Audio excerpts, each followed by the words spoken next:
So welcome to Treasury Career Corner Live. We've got the lovely Kemi Bolarin. Kemi is the European head of Treasury for GXO Logistics. Anthony Buchanan, Treasurer of Asahi, Europe and International. And Emily Helps, Treasurer AMS. So I'm going to kick off with Kemi. Now, it's a little bit strange for myself. Kemi was one of my first ever placements 20 plus years ago. Thank you very much. You gave that away, Mike. You should have mentioned the years, make it five. But then, mine is a typical story of people that found their way into Treasury.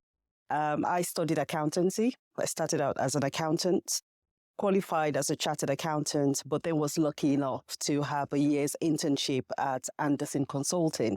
I think I'm giving away the years as well, so most people. So it was during my stint at Anderson Consulting that I came across Treasury, the world of Treasury. I was involved in a lot of Treasury analytical work. And that, in a way, inspired me to remain within Treasury. So I had a couple of stints with a couple of investment banks in my native country, Nigeria, but then relocated to UK in 1997. And my first role was as I think it was a contract role as a Treasury and insurance assistant. And here I am, today. My boss then said, well, Kemi, if you're interested in Treasury, you might as well take on the ACT examinations. And that was it. I sat the exams 2000. I passed the exams and I've never looked back, from Treasury. And then with your career path, talk us through some of the other roles and the decisions you've made from there. So we're going to go through this with each of the, analysts. So you then joined Charter. Yes. In the day. Yes, I joined Charter. It was a stint, and that was the role that you got me. Went over to Mike Richards. Was that Robert Walters you were at then? Don't talk about that. I shouldn't talk about that. Okay, we'll cover that later. Cut that out. Okay, we'll do that. And had a stint at Charter. For me, it wasn't really. I can't say that it was a planned journey, as I said. From accountancy to Treasury. But then one led to the other. I think for me, the light bulb moment was my boss, Heki Multiserve, that got me into the world of Treasury.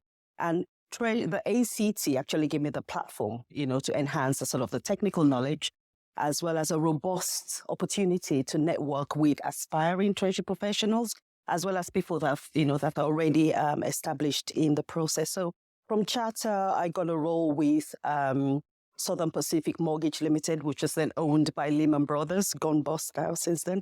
Then from Southern Pacific, moved on to Delta PLC. Again, that was another good cutting teeth role in the world of Treasury. From Delta, moved on to Travelport. Travelport was where I spent like a good 12 years, and it was a good development of my role. It was working 3 companies in one, really. Started out as private equity, went on to being listed on the stock exchange, then back into private equity. And that was the opportunity for me to actually get involved in a wide, varied, aspect of Treasury. I did, grow within the role. But again, you're going to come through you're going to come to the aspect of challenges much later on. But then within Travelport was 12 years of just stabilizing, my knowledge within Treasury. Towards the tail end of it, I got interest in technology. Of course, there's a world of fintech out there helping us treasurers, to be better and be more efficient.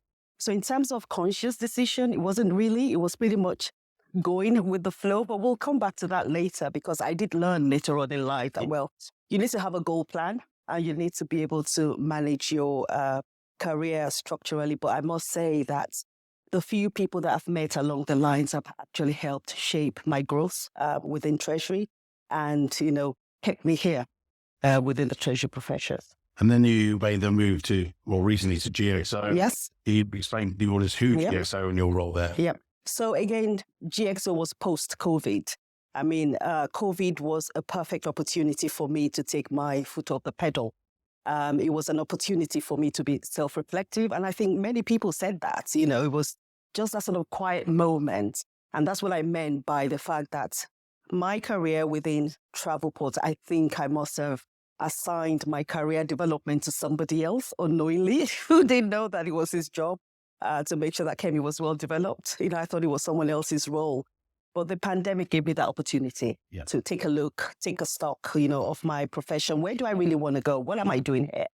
And that was the point where I was able to identify the gaps, even in my technical knowledge, my gaps in my sort of personality traits, the mindset change that I needed to implement just so that I could get to the next level.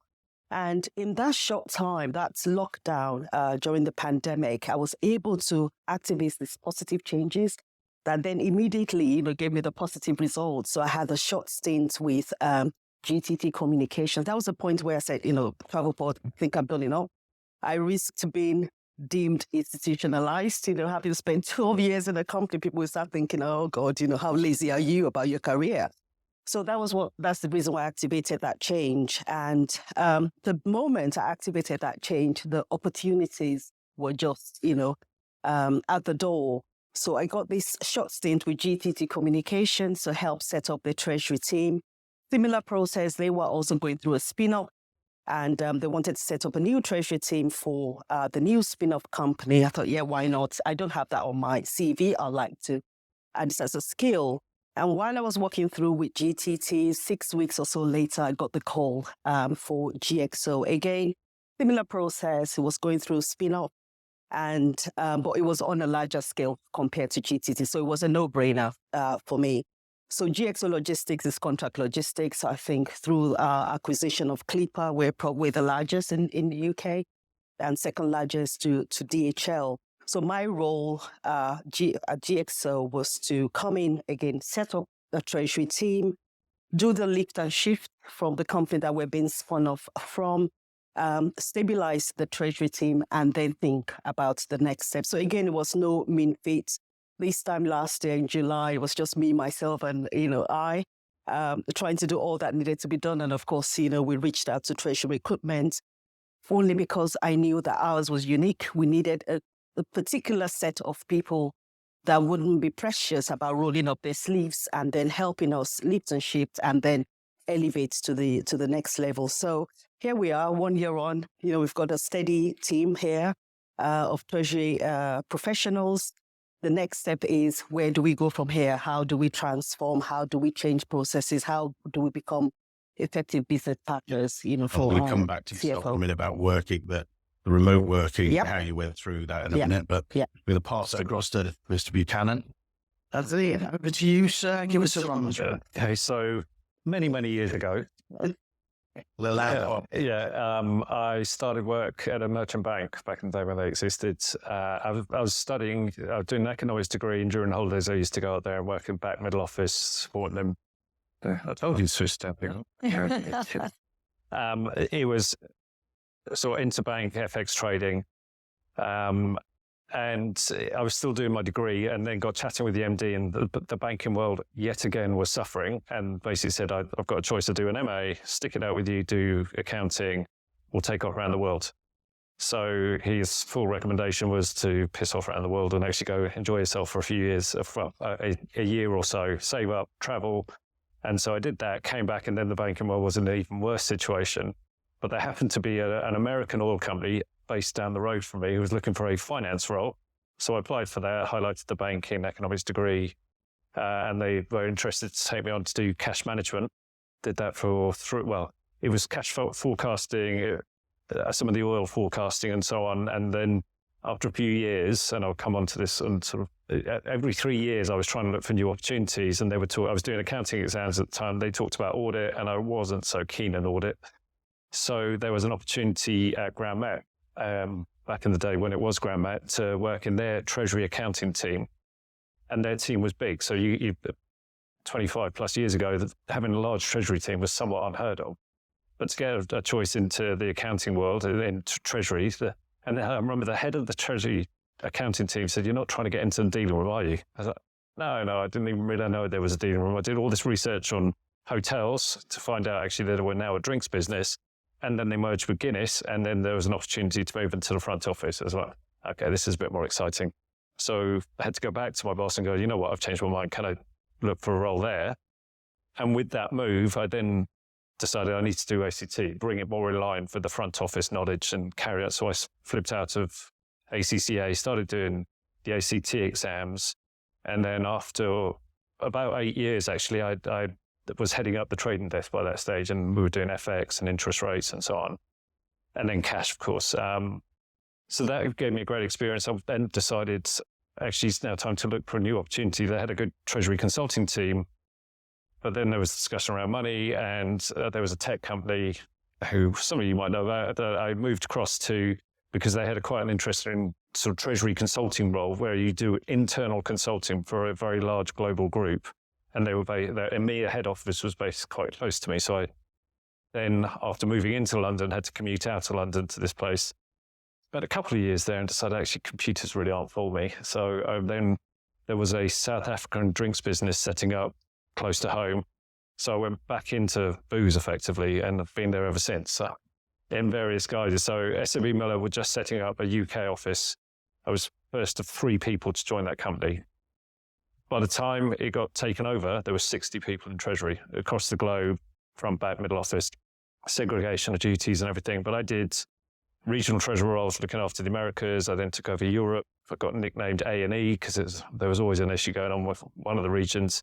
And for my final part of my career there was I went over to Switzerland to set up treasury and procurement. And that's where I got more involved with commodities and trying to, again, look for something new to do. I've spent a long time looking at FX, interest rates, M&A. So we went into that team, set up some working capital objectives, started commodity risk management, and it was going great until the number one beer business decided to take by us. And therefore, you're then looking around and thinking, well, do I want to work for them? If I don't work for them, actually living in Switzerland is quite expensive. So I moved back to the UK, and ABI had to sell off a couple of their parts of the European businesses. And one of them was Asahi Breweries. Asahi Breweries Europe, very Eastern European focused. I knew some of the team already and applied for that role as the treasurer. Ironically, was sitting with the CFO on my last day in Switzerland, and he said, well, how would you set up Treasury? I said, well, I think you need to do this, and you're a small team, it's a small business. And then by the time I hit the UK, I've got a phone call from HR saying, well, do you want to apply for it, send your CV in and go through the interview process? And lucky enough to get it, although it's starting from scratch, there was nothing there, similar to your stories, that there was no systems, people, policies. So we literally, over a couple of years, had to build that up. And over that time period, which is now almost 5 years, the company's grown. So it's Asahi, what was Europe, is now Europe and International. So it's the Asahi group outside of Japan and Australia, where we have 2 large businesses who they manage those countries. So it means we are a centralized team looking after FX, commodities, cash, looking after working capital with the procurement team. And because there's only 8 of us for a global footprint, we have to be very reliant on systems. And I'm not the greatest tech guy in the world, but you bring in strong people around you. So I think that's what's helped is I can do certain areas, but you also need to recognize where you're not so strong and therefore need to bring in the right skill set. We come back to that and also to education in a moment as well. We'll hand over to Emily, maybe give a run through and then tour ACT. Yeah. So I've got quite an international background, half French, half English, studied in Germany and then did my MBA in Canada, and sort of like a lot of us, not very original, stumbled into Treasury. And it was kind of nervous at first sight. So I sort of committed to Treasury since I graduated, basically. So in my last 15 years of my career, worked myself through the ranks, so probably held every position you can think of, and starting off at analyst, manager, senior manager, deputy treasurer. And now head of Treasury, worked across a few different industries, not-for-profit, biotech, infrastructure, and now recruitment. So I started off with my MBA, did my qualifications with the ACT, and then worked myself up through the ranks. Started with the Salvation Army in Canada. Wanted to be able to make a difference to start my career in not-for-profit. And I was attracted to the role really because of the change that was going on. There was a new treasurer, the Treasury department was new, and she basically wanted to change everything within Treasury. So I was leading Treasury projects quite, high level for an entry level position, bank migration, so moving across 250 bank accounts to one central bank, a merchant acquirer, changing of 150 merchants to new point of sale terminals, changing the whole credit card program, and putting all the checks and balances that you would expect in a new treasury function. So I felt quite fortunate to have that as well as my first job. And then for personal reasons, I got deported from Canada. No, just kidding. I just wanted to move closer to my family and decided that London was probably a good place to continue my career. And so I joined a PLC called Genus in FTSE 250 biotech. What Genus does is probably not really PG for this audience, so I'll let you Google it after that. But very, very successful company. They had a new CEO at the time, so heavily involved in growth in Asia. So I had my first taste of sort of M&A, complex technical issues, kind of like hedge accounting, a big FX program, a lot of cash management, another bank implementation with notional cash pooling, cash concentration, and some funky commodity hedging as well going on. So I stayed with Genus around 3 to 4 years, and that's when I qualified with the ACT. And I felt what was really missing from my CV was sort of the DCM, debt capital markets and credit rating agency, the bank relationship, more the sort of like the front office bit. So that's when I joined Evershort Rail, which is sort of an infrastructure company, part of a large infrastructure group based in Hong Kong. So went through an acquisition with them. They were initially PE backed, then got acquired by the CK group in Hong Kong, which was an interesting process, and then was involved in financing. So over £1 billion worth of finance, so seeing around all of the bond market, private placement market, managed quite a heavy derivatives program, got to manage the banks. So really rounded up my treasury knowledge. Stayed with Evershort 7 years, had 2 kids in the process. And then I thought, it's time for me to sort of consolidate that knowledge. And COVID was quite reflective for me as well. I'm like, I'm ready to really go on and get a new challenge and put my stamp on my own department. And then conveniently, I got a call from Craig, who works for Mike, saying, listen, there's a position opening up at AMS. They're setting up, they've got a small treasury function. The company's growing and they want, a first head of treasury. So off I went earlier this year in July. So a small team of 4, great team. One of them is present today. So, and we've, the company is really great. So it's a recruitment process outsourcing. So we basically take large companies, so financial institutions, big farmers, big blue chip companies recruitment process, and we outsource it and run it from scratch from start to finish. We've acquired 2 smaller companies since I've joined, one in India and one in Canada. So working on integrating those companies. So that's been really, really great work and different to what I've been doing so far. And also in charge of the insurance program, which has been a step up for me too. And I mean, in terms of my career, I haven't really been chasing the big names, and I think that's probably what's helped me progress quite quickly. Working for maybe smaller name companies and going for the breadth of experience and the breadth of projects.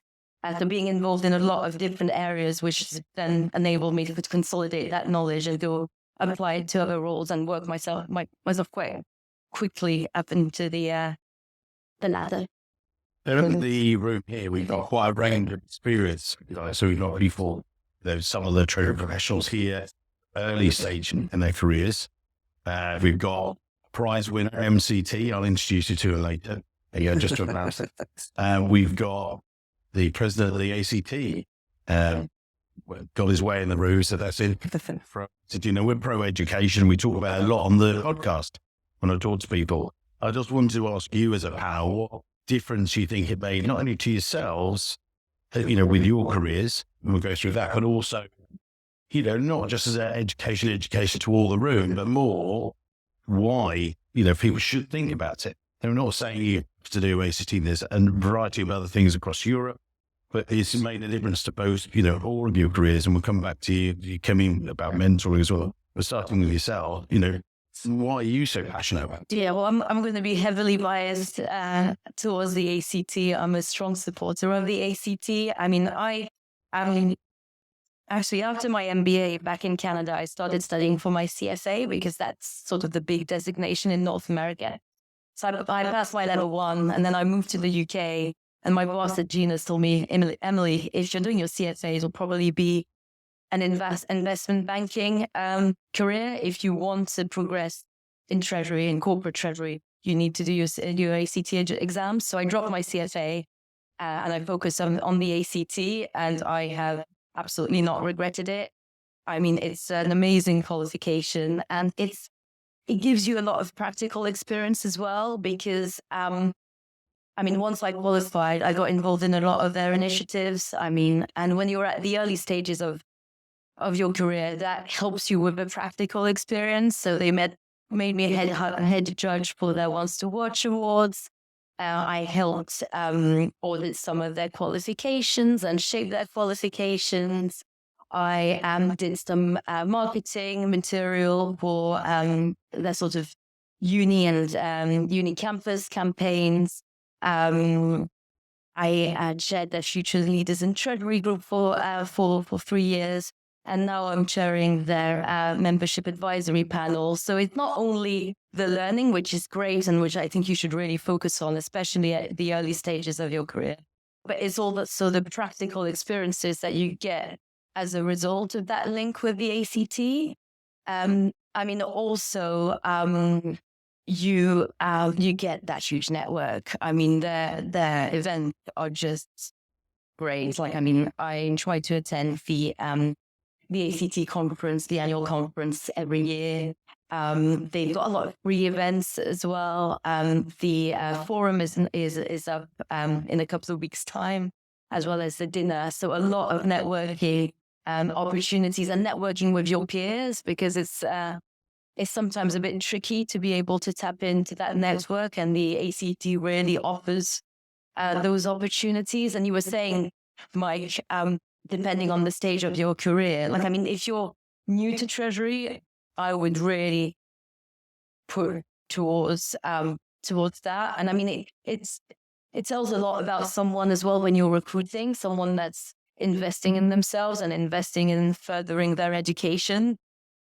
As a recruiting hiring manager, you sort of I always sort of lean towards that person that has that sort of interest in focusing in themselves. If you're later on in your career and you feel, I've been fine in Treasury for 15, 20 years without needing the qualifications, or maybe not, but the link to the ACT is still essential in my view, and you could access that link through other routes. Dino will probably be a better place than me to talk about it, but you've got e-affiliateship, you've got other routes to become, associated to the ACT without going for the qualifications.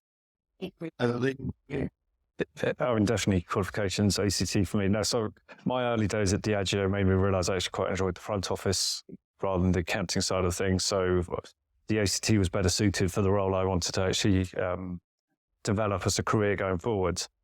So that's where I moved from the ACC, used some of those exams as exemptions to then carry on doing the ACT. And so for early days, you can actually learn about stuff that you don't get to experience at that point. Early days in Diageo, I'm not going to get invited into some secretive M&A deal, but I can learn about some of the valuation techniques. So once there's an opportunity and then you can actually demonstrate you have some of these skills, then you get invited onto the inside of some of these deals. And then it definitely helped me sort of later life to understand other bits and pieces. I think also on the recruitment side, maybe a little less nowadays, but at least 4 or 5 years ago, everyone's got a degree. So that's the starting point.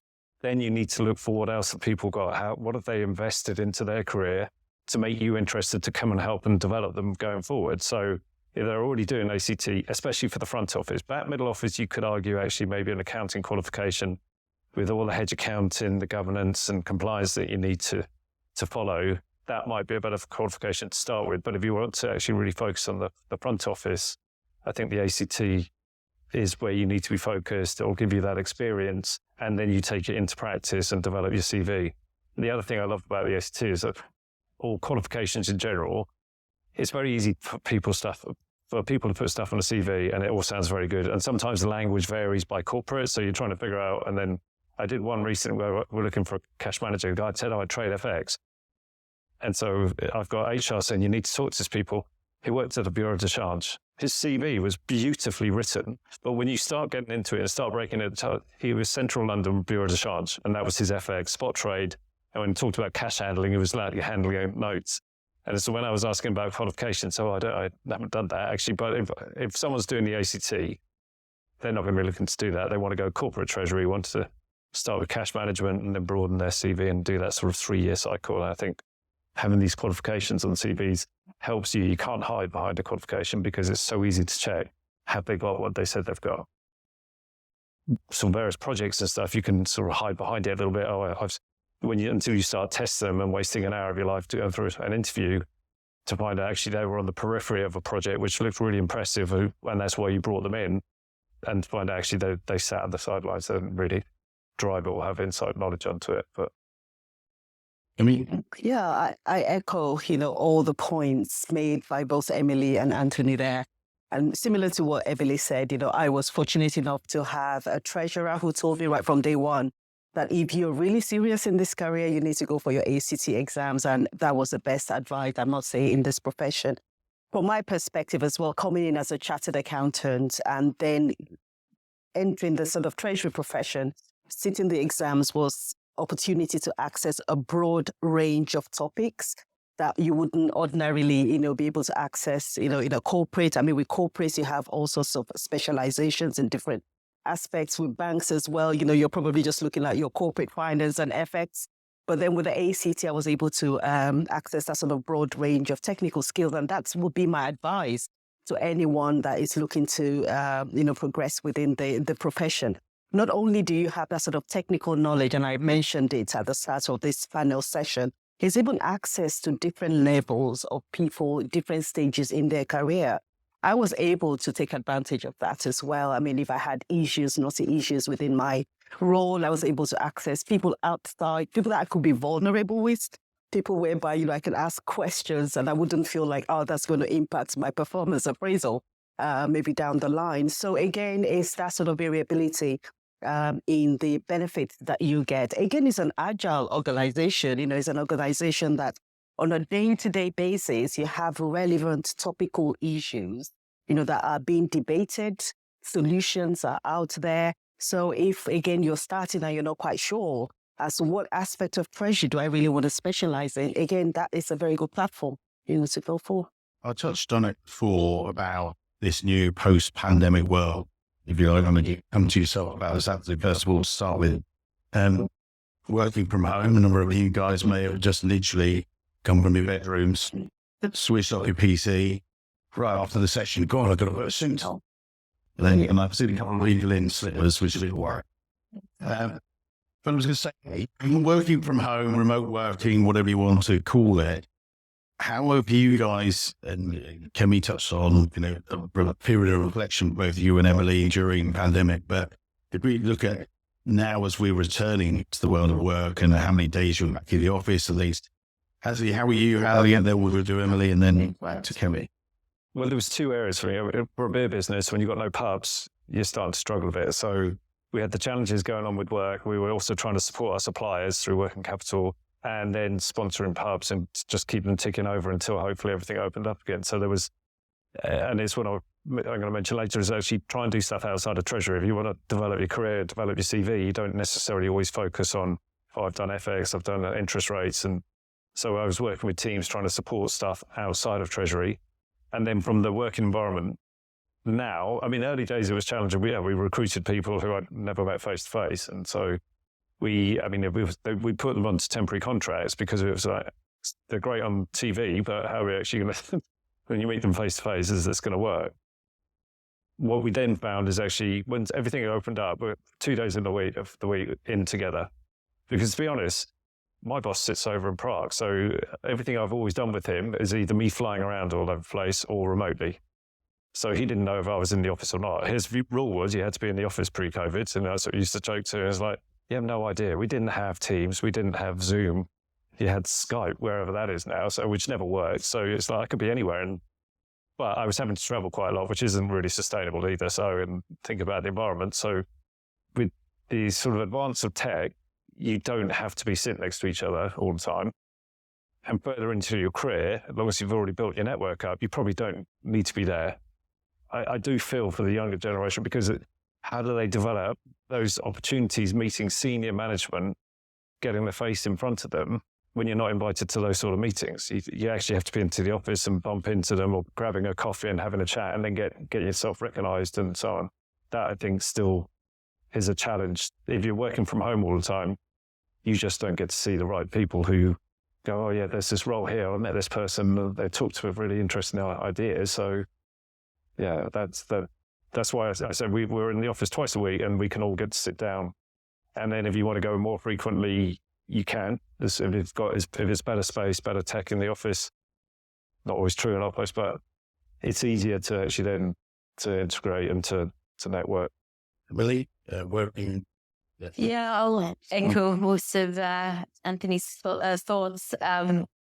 I mean, our policy at AMS is that is fully flexible at the minute. So you come in a lot if you want to. You don't come in at all if you don't want to. With a global company, as I say, like not located in 40 different countries. So, and the fact that the tech works well, actually, it just works. For my team, some people like coming in a lot, other less.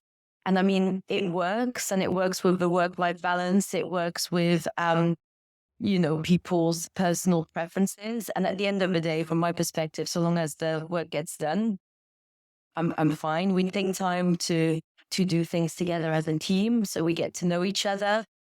Where in this turf is for people, just starting out. And I think it's good to have, the face-to-face interactions once in a while. But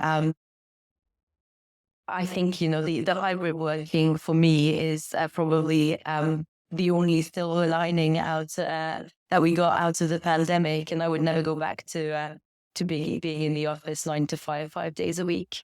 From a past, Kemi, it was just an observation, just a reflection really, from some of the sessions I've been doing. I did one recently with the NACT in the US, and I was talking to some of these very senior treasurers, and they're incredible people, running global treasury departments. And I'm talking to one in particular, I was brilliant in the office. I went, oh, wow, how are the team enjoying it? Is it really good? So, well, yeah.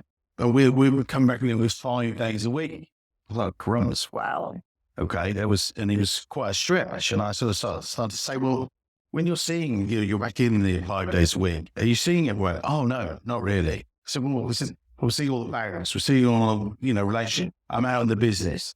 And actually, I then put this question to the panel or the people that were there. I said, can I ask, are you seeing your team more or less now?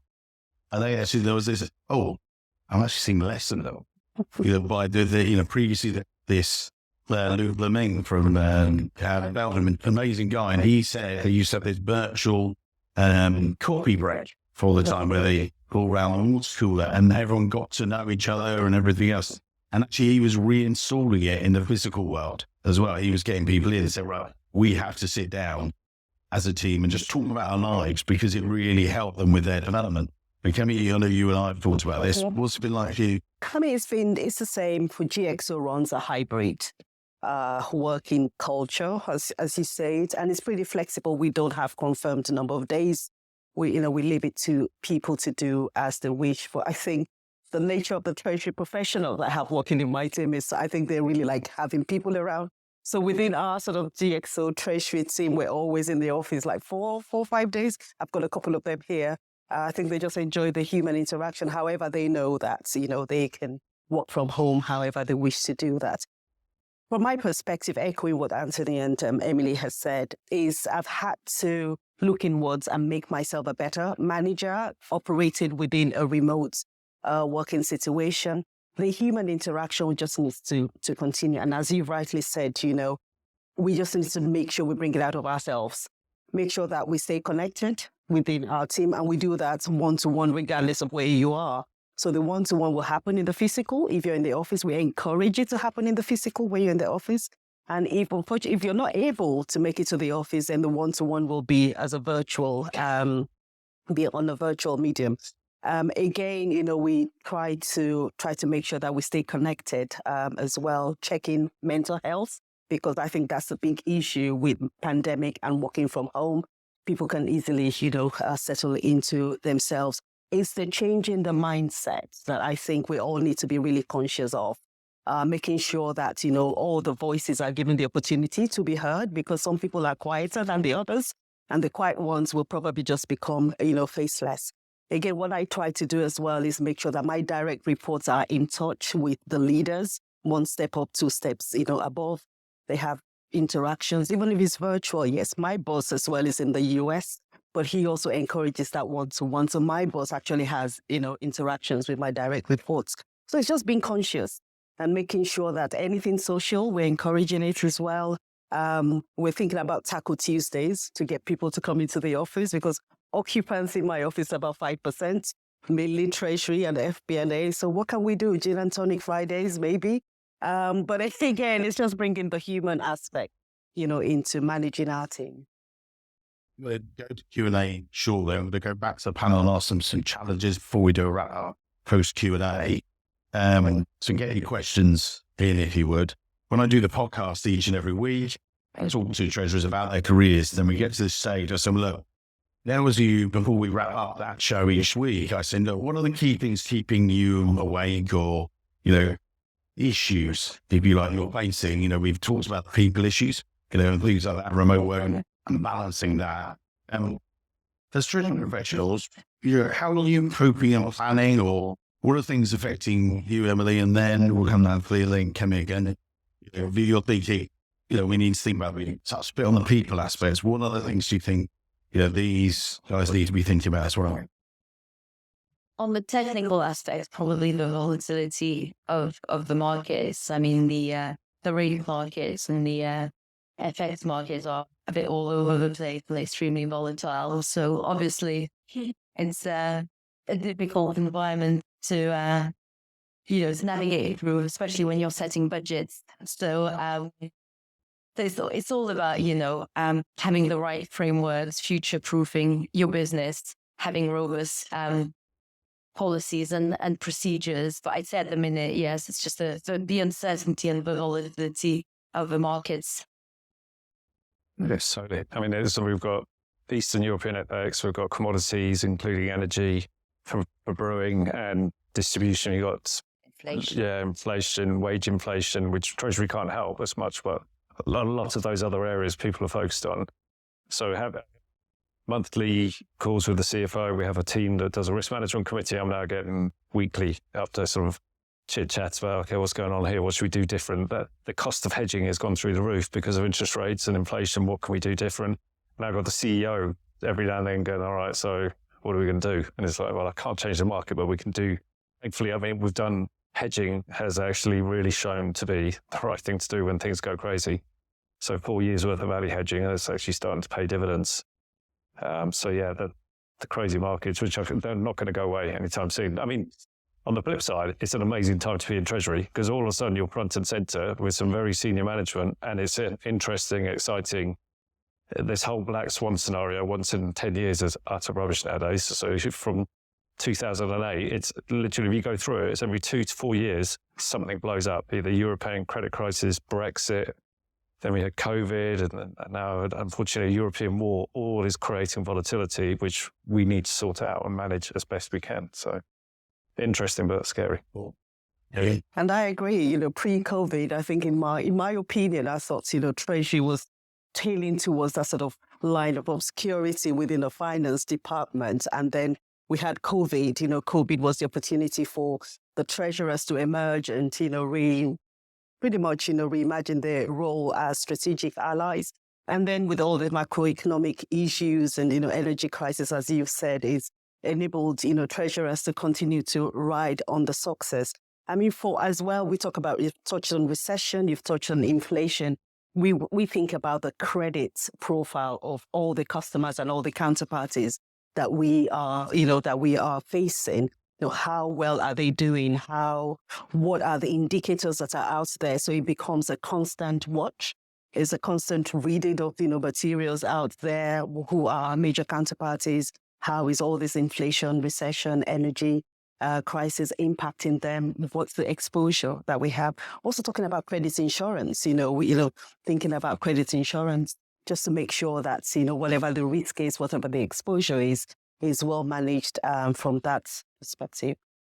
So set up for now, Sophie and Holly are going to come around with some microphones. Put your hands up, some questions if you would. Because you've got 3 incredible treasure questions here.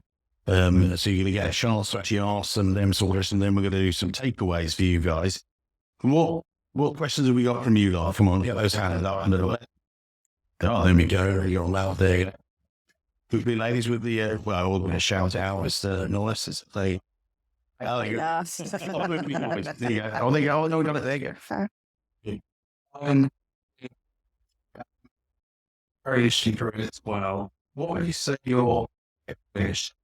It's for everybody. Oh, it definitely something absolutely right. Receipts. I touched on it as a wrap up. So early days at Diageo, you're expected wherever you are to know about everything. And I tried to do that. And so I bumped into a group treasurer with the CFO walking down Oxford Street and goes, "Where's cable?" And it's like, I'm doing cash management, and it's just not having that answer. And I tried to make something up, and it just went really badly pear-shaped. So it's being able to say, "Look, sorry, I don't know, but I'll drop you a note. I've just walked out of the office, or I've been out for 40 minutes," and you know that everything's going crazy. You need to have an underlying knowledge of is it going up or down at that moment. But yeah, not having the confidence to say, "Look, I don't know, but I'll come back to you," there was a few mistakes. And then not so much, but there are mistakes, but it's actually owning up to the mistake and then finding a solution for it. They happen. It's a human nature, unfortunately. Try and not make them too expensive, but make sure you get out in front and say, "Look, we've got a problem here. We're trying to sort it, and we're going to resolve it or come with a solution." There might be an expensive decision, but we'll come back to you on it. Emily, that lady mistake. No.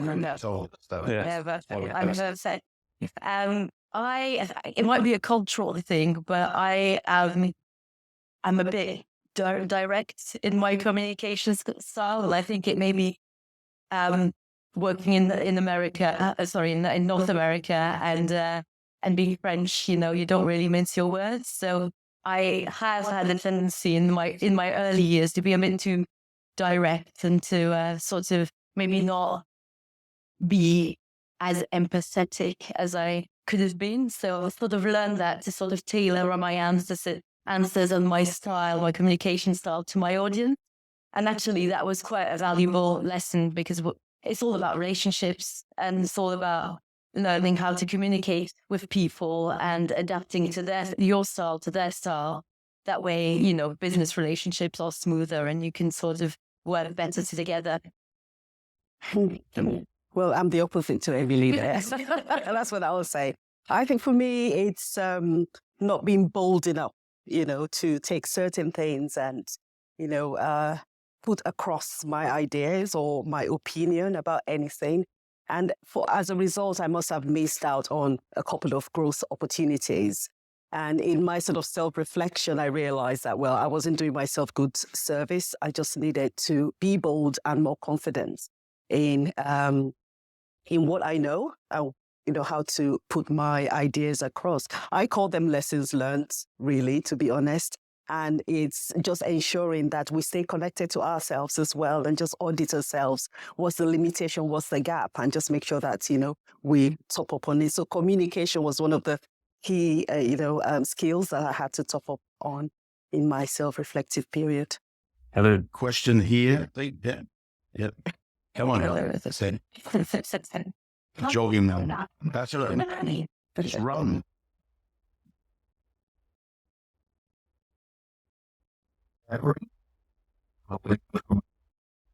Yes. We want your I was going to make when and I was about it's just very clear the way and experience. So can be first. Yeah, I can make a start. I mean, it's for me, if you've got aspiration in Treasury, studying ACT, a qualification is a good one. Indicating that you are actually on the path of studying for ACT is also one that we will consider. For me, it's around, what is if we're going to take you on into a role, we're looking to develop you in the role, but you need to show commitment, to the profession. So I would strongly advise that anyone starting in Treasury should consider ACT. And when I'm recruiting, I do look for those. So it's either you're telling me that you're qualified or you are on the path to qualifying. You require important people and to where probably be I will be open because it's a mix, isn't it? It's a healthy mix. You do come across some experienced Treasury professionals, that have done a good 10, 15 years in Treasury. So by that, they've accessed a broad range, of skills. They've accessed a broad range. And they've also been in that, they've started in that bit of decision-making, strategic thinking. So it will be a healthy balance. It depends on how advanced and how senior they are. If you're a starter, then yes, we can then start, shaping that thought around it. But in terms of a more senior role, yes, I will weigh that up, to depending on the experience. And as you said, also maybe try to, guide that person, the candidate, towards another route. So having those letters, at the end of the day, the letters get you through the door. It's a discussion that, I'm 15 years experience. People will look at the letters and it's quite, it's beneficial to have. Yeah, I totally agree. I mean, they're slightly different. So if you're recruiting, you're going to look for the letters. I mean, the years of experience, but like I said earlier, it's sometimes what's written on the CV is hard to decipher. So knowing someone's actually qualified or doing the qualifications definitely counts. And actually our head of talent, she works with the ACT quite closely. So if I'm looking at a CV, she'll come up to me and go, "Oh, hang on, where's the ACT qualification?" She doesn't know much about Treasury. She sits quite close to us and hears us chat, but she's interested in qualifications, something that demonstrates that you've got a level of understanding. If you're internal, we've got a very strong ACT supporting for Treasury, and even people who are looking to get into Treasury would say, look, you can get time off for financial support and so on to do those qualifications. So you could get promoted from without having it because you know the person a lot better. So we've had people come out of procurement into Treasury because they want to broaden their skill set. But I think once they're in Treasury, there will be that push to say, well, what about doing these exams? We only do certain things in Treasury. You can learn a lot more by doing this qualification. So I'd echo all those thoughts. The only point I'd probably add on the deputy question is that I would probably be open to interviewing a person that doesn't have an ACT qualification. However, I would quiz them very hard as to why they don't at that level. And it would have to be quite a compelling answer for that candidate to be successful at that level. I agree. Probably got time for one more question. Well, you're leaving the double rush. You can arm wrestle over there like. We got anything else? This one is long and similar or since you started with and get see who says must help to ask things payments as well system. Come on, there's no tech there. Yeah, I can take that one. it was probably my previous role. I had the pleasure of taking the lead on a TMS implementation. Just a good one to have on the CV. A bit of an excruciating exercise. However, the benefits were immense. Especially around hedge accounting, not having to do all the, the regression and analysis from scratch. Having all the journals being hosted automatically in the ERP, treasury payments going through, bank and cash reconciliations. That was probably the biggest win from a tech perspective in my career. I think, yeah, that very TMS. I was thinking about that. So, our TMS, we could take the forecast from the business. The system will throw out the variances against our policy, and then we'll put an argument to say whether we should hedge or not. And so having that visibility, and then that goes straight into a trading solution, except for commodities, because I haven't found one yet.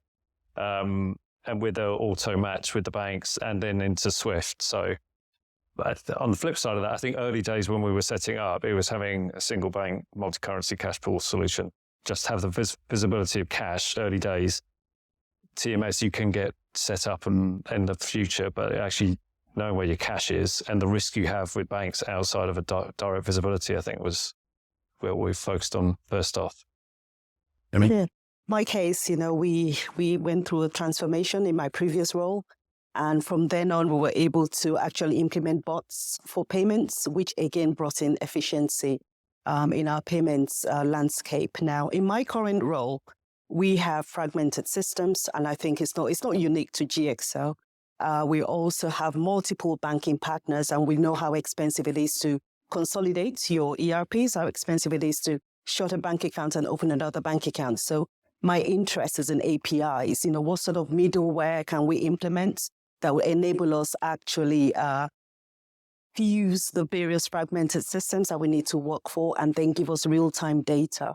My passion is in artificial intelligence, machine learning, robotics. But then, what's the middleware that will enable me achieve the various efficiencies that's out there by fintechs? To run stuff, we're going to one more question, then we'll give each of the panelists going to give you some amazing takeaways. I'll even do some as well. I'm sorry, I've been kind of everything. What were yours? This, so that's perfect. And action is weakness, souls, the most serious on their page. That's just yeah, I think communicating in a language that people understand you. Treasury's brilliant to have really techie language which only a bank and other treasury people understand. And actually sitting with the businesses, FDs have no knowledge. There's an element of go do your job, sort it out, give me a number. And there's elements of we can't sort it out how you want it. So you need to be able to explain it into their language. I actually did yesterday, we were doing a presentation to our EMEA business on this is what Treasury is all about and breaking it down into plain English. So when my old treasurer back at Diageo said, you can explain it to your grandmother, you can explain it to anyone. And it's having that level of communication to take all the interesting language out of it and just make it plain. So we were talking about FX as far as going on holiday to buy a chalet and then mortgages and to take it down to that level of understanding when we're talking interest rate risk or FX risk. Kemi, what would you say? It is. It's the same thing, just making sure that we are speaking in plain, simple terms and English, being able to break things down. Most importantly, I think is around distilling what's happening out there in the current market to how it relates to people's day-to-day jobs. So we sit there in the middle. When I say we, Treasury sits in the middle and interact with, all sorts of business units. We're talking about the, FP&A team, procurement, people that manage our fleets, people that manage our energy within the group.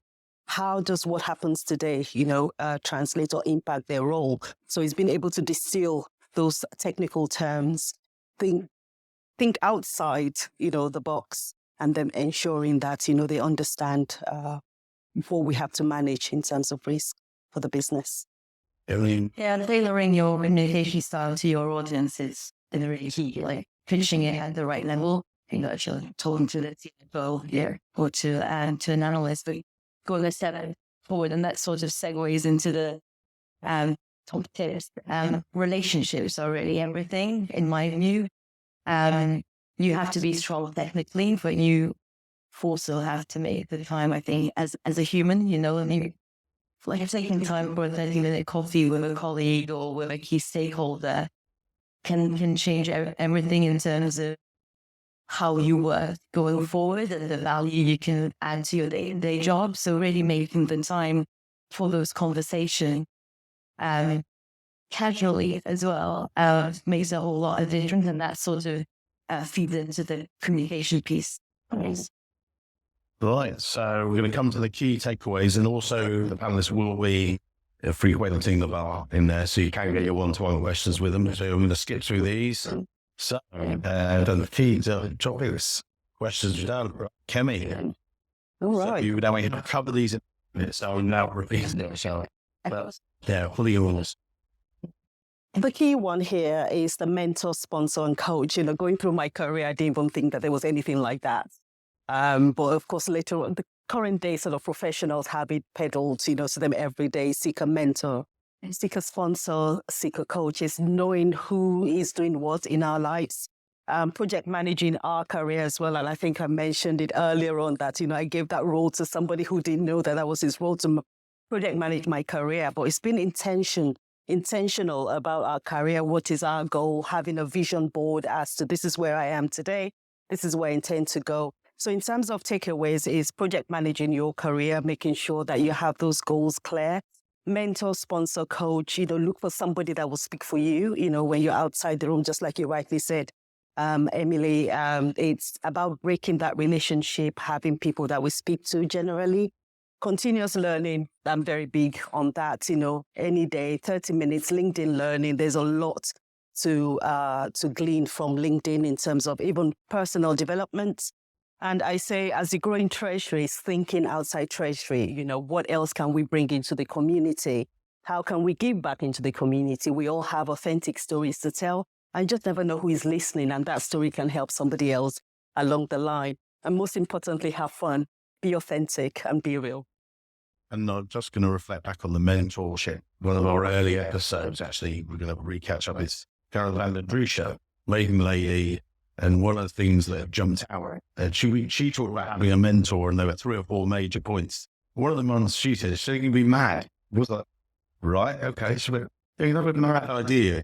Could this work? Could this? And she said, she would talk to her mentor, and I had a crazy idea that might, the heart of it, have something really good in there. But it's this environment. So by having someone like that, you run them out the idea here. What do you this? Oh, it's a bit mad, but actually, and that, she's got so much value, and she, did a lot of that. So over to Anthony's yours. I've got them there if you want to. So qualifications, I think we've touched on it multiple times. It gets you through the door. In your early part of your career, the qualifications help, and then you start getting the diversity. One thing I promised, I said, if you're looking for a new job, use a recruiter who talks Treasury. Because early days, I've used guys who put me in front of roles, which was not a Treasury role. I didn't have the qualifications, and it was a waste of time. And I've had CVs sent in to me, and HR love this. They've got their set recruiters, and they send you all this stuff. A classic one. I was looking for a manager, and it was a restaurant manager from the Pizza Express in Woking, the infamous Pizza Express from Prince. But anyway, it's like, why am I looking at this? It's wasting my time. So get people who speak the right language, diversity of experience in your CV. And we work with tax, we work with legal, we've got opportunities within Treasury. Try and get out of that sometimes. So I've been lucky enough to do projects with HR. If you're going to complain about stuff in HR, you might have to step up and try and change it. So I was always moaning about something, and then I got dragged in to do a project. I've done an office build project. So trying to get these different things onto your CV. Sustainability is a massive thing right now as well. So there's lots of opportunities there. Learn from strong leaders.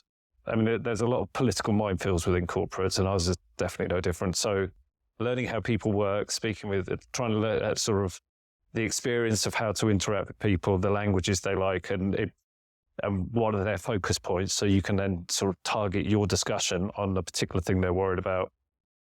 And as I touched on it, make a decision. No one knows the answer in financial markets. As long as you can support it, be strong enough to go out and say, I think we should do this. Too often you sit in this meeting, goes round and round in circles, and you walk out of it, it's going, that's just wasted 40 minutes of my life. So make that decision, but also remember when to step out and say, look, I'm not sure, I'll have to come back to you. On that early mistake, it's like, if you're not comfortable with your decision, knowing full well it's going to be wrong.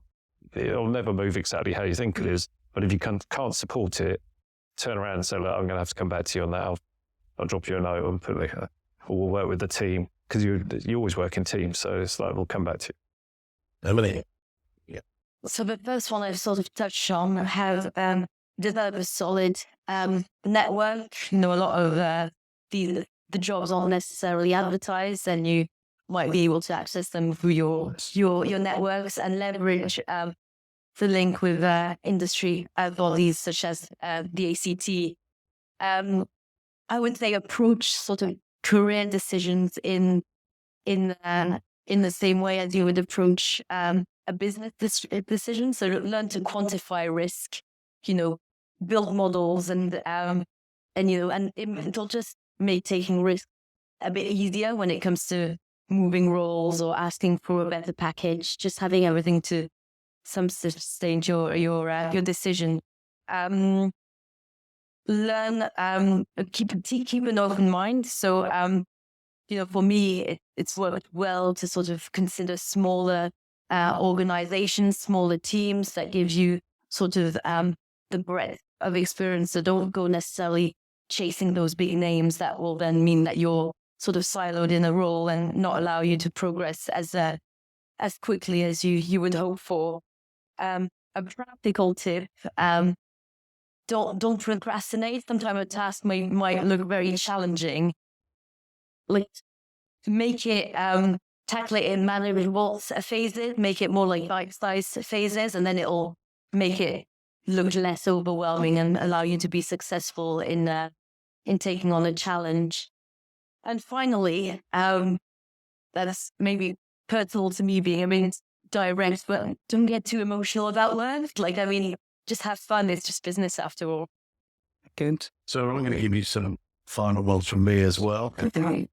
When you give these amazing people a round of applause in a minute, which you will, and really put your hands together, but also think about doing it for yourselves.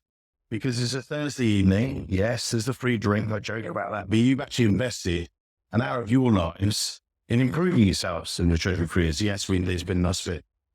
Sunny and lots of it. It's changed, but there's also all the other learnings you got from amazing 3 Treasury professionals. But you've also turned up, and it's about putting in that work. And the way that, again, I was talking to the audience yesterday in Dublin, I was talking then. And it's about, I also sometimes think of it as standing the wrong way round on that travel lane to the L. Turn around and taking you backwards. The funny thing is, people are still walking past you. Other people are developing themselves, they're investing themselves. And it's not all about competition with everybody else. But if you don't develop, if you just sit still in Treasury, you can go backwards. Because you've got to, obviously there's an amazing podcast you listen to. People like this. And this is about developing your value. In a minute, you're going to go out there. Someone's going to say, what do you do? I'm in Treasury and I do cash management. Really? Anyone doing cash management in this room? So finishing jobs. Yeah. Means nothing. What you need to do is say, I do cash management for X, Y, Z, or whoever it might be. And what I do differently in my job, and what I do is make a difference. Where do you value? And then tell someone that. Just tell them that, I do this, or I work for them, and blah, blah, blah. Short elevator pitch. That's what we're talking about. That the time it takes to go down in an elevator, 3 or 4 floors, weekly master. Just get through now, in a moment, as someone says, what do you do? I'm with such and such. I'm the Treasury dealer, XYZ. Yes, so what? Tell us what you do. How do you make a difference in your day job? You've implemented a GMS. You've saved lots of people times, and that's what you need to do. But the final tip is actually from Chris Fulton, great American guy, and I see it all the time. When you walk away from here, you have a nice networking session. He was a very giant business summit. And what he does, he makes these really good notes, and he'll go to a conference or something, and it's a great tip. I do it now as well. You take that business side, if someone hands it to you, or just literally jot it down and say, oh, yeah, I'd help people talk about their son to go to university. I went there. Or just send a couple of recommendations. He does it all the time. He's made 2 career moves that he's been approached for completely out of the blue. He never actually looked for a role. Twice roles come looking for him. So that's one of the key things. So as I say, if you want to chat further, see, bring it as together for these amazing 3 people. Thank you to Kemi, thank you to Anthony, thank you to Emily, thank you to Darren. Can't believe I sound out of Let me know. Andy Wingers, the guys from my FIS as well. They're with rings. Thank you very much, everyone. Thank you.